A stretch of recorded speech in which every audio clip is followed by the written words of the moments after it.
Bom dia, meu irmão e minha irmã. A paz do Senhor esteja com você e toda a sua casa.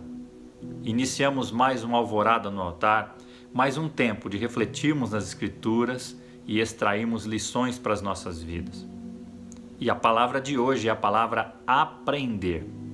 E eu quero, juntamente com você, olhar para a história de Moisés e aprender lições com tudo que ele vivenciou, com tudo que ele aprendeu a partir do processo que Deus fez na sua vida.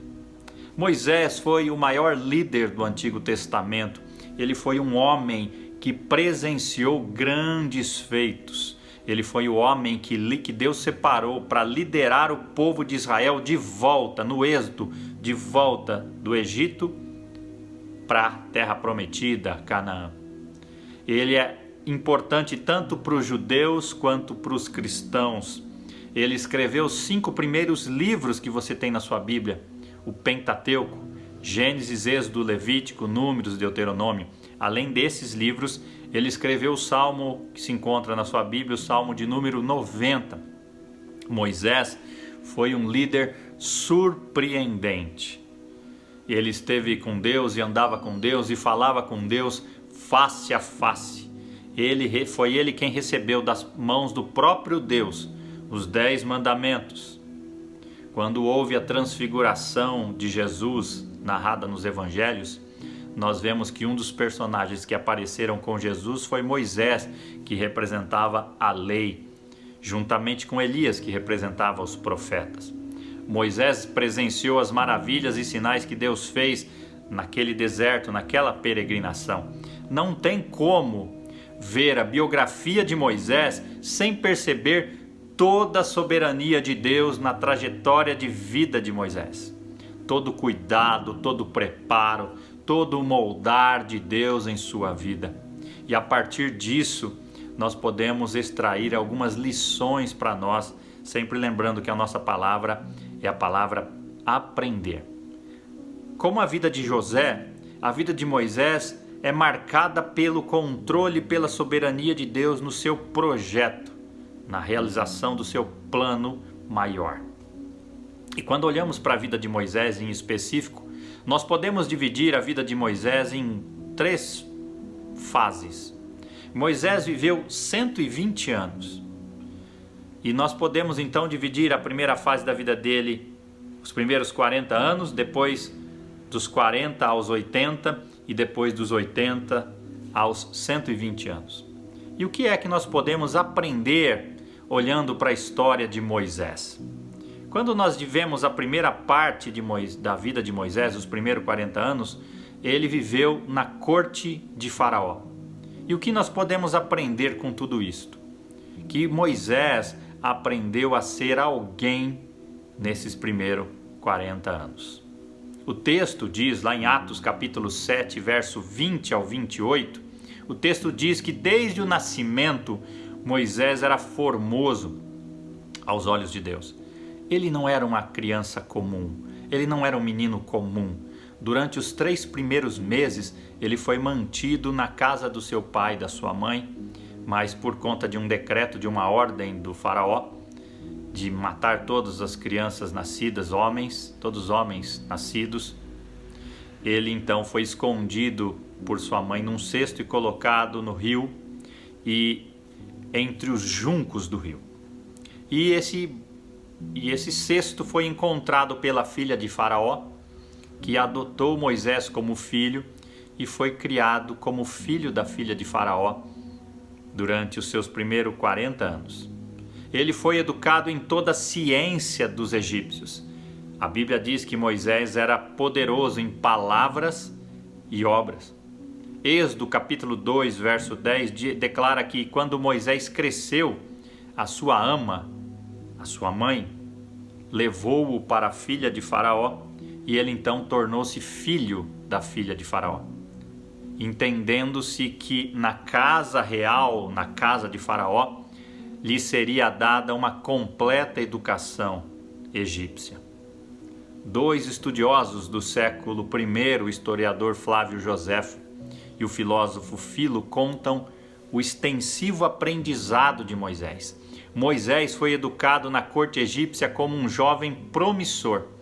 Ele recebeu o melhor do conhecimento da época. São inúmeras as contribuições dos egípcios, tanto na arquitetura quanto na agricultura, na cerâmica, na arte, no comércio, na guerra, na questão da medicina, no conhecimento do sistema circulatório, na navegação, na construção civil, na hidráulica, na técnica de irrigação artificial, o vidro, enfim, Moisés foi educado no melhor que havia da ciência e da tecnologia da época, no primeiro mundo da época. Moisés de fato aprendeu a ser alguém. Ele vivia na alta sociedade egípcia, ele tinha uma vida desejada por muitos da época, ele tinha tudo o que o mundo da época podia oferecer. No entanto, chegou um momento em que ele teve que decidir, tomar uma decisão e de decidir quem ele realmente era. Se ele era de fato um egípcio ou se ele era um escravo hebreu. Se ele era um membro da família real ou se ele era um hebreu. E havia grandes consequências nessa tomada de decisão. Ele tinha duas opções: fazer de contas que era filho da filha de Faraó, e se fosse assim, ele teria fama, dinheiro, todo o dinheiro que ele quisesse, teria luxo, teria tudo o que ele desejasse, teria fortuna, prazeres, status e ficaria no palácio. Ou então, admitir as suas raízes como hebreu e retornar a viver com os escravos e ser humilhado, desgraçado, tendo que fazer trabalho duro e possivelmente perder a própria vida. A razão pela qual Deus usou Moisés foi porque ele era um homem de integridade. Ele se recusou a ser alguém que ele não era. Ele se recusou a viver uma mentira. Ele tomou uma decisão que afetou todo o restante da sua vida. Ele podia até ter pensado: se eu fizer de contas que eu sou egípcio e trabalhar aqui, ficar quietinho, tudo vai dar certo. Mas a Bíblia diz que ele não fez isso. A Bíblia diz que ele decidiu assumir a sua identidade. E ele recusou a permitir que qualquer amigo ou pessoa mudasse quem ele era. Ele sabia quem ele era. E você? Sabe quem você é? No entanto, quando nós vemos para a história de Moisés, nós vimos que, de certa forma, ele foi precipitado ao pensar que seus irmãos israelitas entenderiam que Deus os queria salvar por intermédio dele. Eles não compreenderam isso. Talvez até Moisés tenha se frustrado naquele momento. E a Bíblia diz então que Moisés foge, porque foge do Egito e vai para o deserto de Midian, para uma terra que ele não conhecia, e ali ele se torna um peregrino naquela terra. Daí vem a segunda fase da vida de Moisés, os 40 anos no deserto de Midian. Ali Moisés aprende a ser ninguém. Moisés, sem saber, estava sendo moldado por Deus, preparado por Deus. Depois de viver uma vida regada de regalias nos primeiros 40 anos da sua vida, cheia de conhecimento, cheia de riquezas, Deus o traz, o leva para o deserto. Enquanto na primeira fase ele descobre a ser alguém, aqui no deserto ele descobre que ele é ninguém. Ele fica no anonimato, ele fica esquecido. E nesses 40 anos que ele ficou no deserto, cuidando e apacentando o rebanho do seu sogro, foi ali que ele formou a sua família. Foi naquela terra estranha para ele, em outra cultura, que Moisés forma a sua família. Ele se casa com Zípora e tem 2 filhos, Gerson, que significa sou peregrino em terra estranha, e Eliezer, que significa o Deus do meu pai foi a minha ajuda e me livrou da espada de Faraó. Deus o levou para o deserto para que ele descobrisse que ele não era, ou que ele era ninguém. Foi ali nessa segunda fase, etapa da sua vida, segunda etapa de preparação de Deus para a sua vida, que Deus trabalhou no seu coração. Ali Moisés estava fazendo os últimos ajustes, aliás, ali Deus estava fazendo os últimos ajustes na vida de Moisés para formar o grande líder que ele levantaria para libertar o seu povo. Na solidão do deserto, longe dos holofotes, longe da fama, da riqueza, do poder, agora no anonimato, ele aprendeu a depender totalmente de Deus. Nada melhor, meu irmão, minha irmã, que um deserto para aprendermos que dependemos totalmente de Deus. No deserto nós reconhecemos que nós somos ninguém, sem Ele nada somos. Nós vemos no capítulo 2, no final do capítulo 2 de Êxodo, que Deus vê o gemido do povo de Israel sofrendo no Egito, e Ele vê o sofrimento do seu povo, e Ele se lembra da aliança que Ele fez com Abraão, Isaque e Jacó, e resolve então, depois de 80 anos, 40 anos na corte de Faraó, mas 40 anos no deserto, a chamar Moisés aos seus 80 anos para trazer o seu povo de volta para a terra prometida. Então passamos para a última fase da vida de Moisés, que são os 40 anos de peregrinação no deserto, onde Moisés aprende que Deus é alguém. Aos 80 anos, Moisés estava cuidando dos rebanhos do seu sogro no deserto. Então Deus o chama para ser o grande líder do êxodo, da libertação do povo de Israel. Aliás, a primeira Páscoa foi no Êxodo, quando o povo saiu de Israel. Deus fala com Moisés através daquela sarça ardente, descrita no capítulo 3 de Êxodo. É interessante nós notarmos que no verso 35 de Atos 7, que o texto diz assim: a este Moisés, quem negaram reconhecer, a este Deus enviou como chefe e libertador. Provavelmente, meu irmão, minha irmã, quando Moisés foi chamado, algumas recordações da sua fuga do Egito vieram à sua mente. E nós percebemos isso claramente quando ele dá desculpas para Deus, para que ele não fosse.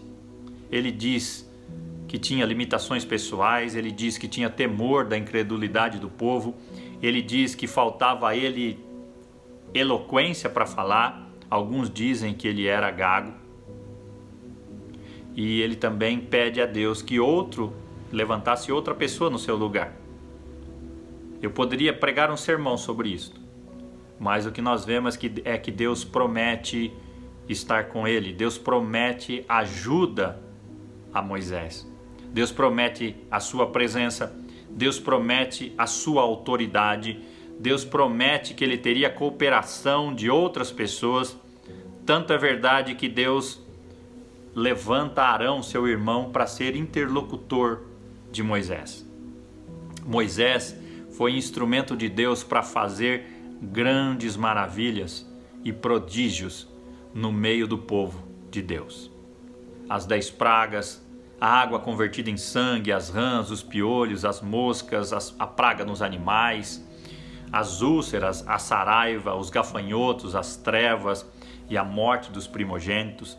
Nós vimos o mar vermelho se abrir, nós vemos a água da rocha sair, o maná brotar do chão, as codornizes, as curas que Deus fez no deserto, a coluna de fogo, a coluna de nuvem, enfim, os 10 mandamentos dados pelo próprio Deus nas mãos de Moisés no Monte Sinai. Nós vemos que o rosto de Moisés resplandecia a ponto das pessoas não conseguirem olhar para o seu rosto. Moisés foi um homem usado por Deus, um instrumento usado por Deus, que Deus quer fazer isso com você. Moisés foi quem levantou o tabernáculo, foi Moisés o grande líder que guiou o seu povo durante os 40 anos no deserto, porque aprendeu que Deus, de fato, era alguém. Ele era o Todo-Poderoso, ele era o único Deus, ele era o grande Eu Sou. Na primeira fase da vida dele, ele descobre ser alguém. Ele conhece, tem todo o conhecimento, tem toda a ciência. Depois Deus coloca ele no deserto para ele descobrir que ele é ninguém. E depois, na última fase da sua vida, ele descobre que, de fato, Deus é quem era tudo para a vida dele. Deuteronômio 18, de 15 a 19 diz: Foi Moisés quem disse aos filhos de Israel: Deus vos suscitará dentre vossos irmãos um profeta semelhante a mim. Isso aponta para a vinda de Jesus. Ele já apontava para a vinda do Messias. Como Deus usou Moisés. Que palavras vêm à mente quando você pensa sobre grandes líderes? É muito provável que apareça no topo da sua lista a palavra, aliás, é muito provável que não apareça no topo da sua lista a palavra manso. Porém, é essa a palavra que Deus escolheu para descrever Moisés. Números capítulo 12, verso 3 declara que Moisés era o varão muito manso, mais do que todos os homens que havia na terra. Moisés teve motivos para ser manso. Ele certamente não era um líder nato. Nada mais nas escrituras indica que ele atraía ou liderava alguém durante os 80 anos da sua vida. Embora ele fosse educado em toda a ciência dos egípcios e era poderoso em palavras, não há registro na palavra do Senhor de realizações importantes durante os seus primeiros 40 anos de vida. Tanto quanto sabemos, a sua primeira tentativa de fazer uso da sua influência para ajudar o seu povo resultou na morte de um egípcio e na sua fuga para o deserto. Os 40 anos seguintes foram vividos no exílio do deserto de Midian, período durante o qual pouca coisa aconteceu ao ponto de as escrituras resumirem a sua vida no deserto em 3 versículos. Você não precisa ser um líder nato, meu irmão, minha irmã, para se tornar um grande líder para Deus. Você simplesmente precisa de um coração para Deus, entregar o seu coração totalmente a Deus e um espírito receptivo ao ensino e ao moldar de Deus. Você precisa aprender isto. A maioria dos grandes líderes citados nas escrituras foi feita por Deus, moldada por Deus, não nasceu pronta, foi forjada, foi preparada, foi moldada por Deus. Você precisa ter um coração ensinável, disposto a aprender, disposto a obedecer. Para nossa felicidade, Deus ainda faz homens e mulheres líderes para nós hoje. Você pode ser um. Basta ter um coração ensinável, disposto a aprender, disposto a obedecer. Moisés foi preparado por Deus para ser um grande líder. Você precisa, eu também, aprender com ele, com a vida dele. Note, meu irmão, minha irmã, que Deus usou 2/3 da vida de Moisés apenas para prepará-lo, para moldá-lo, para forjá-lo. Talvez você esteja nessa fase. Deus está forjando você para que na última fase da sua vida seja a melhor fase da sua vida, em que Deus vai te usar poderosamente. E o resultado na vida de Moisés, depois desse preparo de Deus, foi surpreendente. E eu quero desafiar você a se submeter ao moldar e ao refinar de Deus. Permita que Deus te transforme, permita que Deus te mude, permita que Deus te faça conforme o querer dele. E eu quero concluir com 3 versos que Moisés escreveu no Salmo 90. Salmo 91 diz assim: Senhor, tu tens sido nosso refúgio de geração em geração. Salmo 90:12 diz assim: ensina-nos a contar os nossos dias para que alcancemos coração sábio. E eu concluo com o verso 17 do Salmo 90 que diz assim: seja sobre nós a graça do Senhor, nosso Deus. Confirma sobre nós as obras das nossas mãos. Sim, confirma a obra das nossas mãos. Que Deus te abençoe e que você aprenda que Deus é tudo para você. Em nome de Jesus, tenha uma boa semana.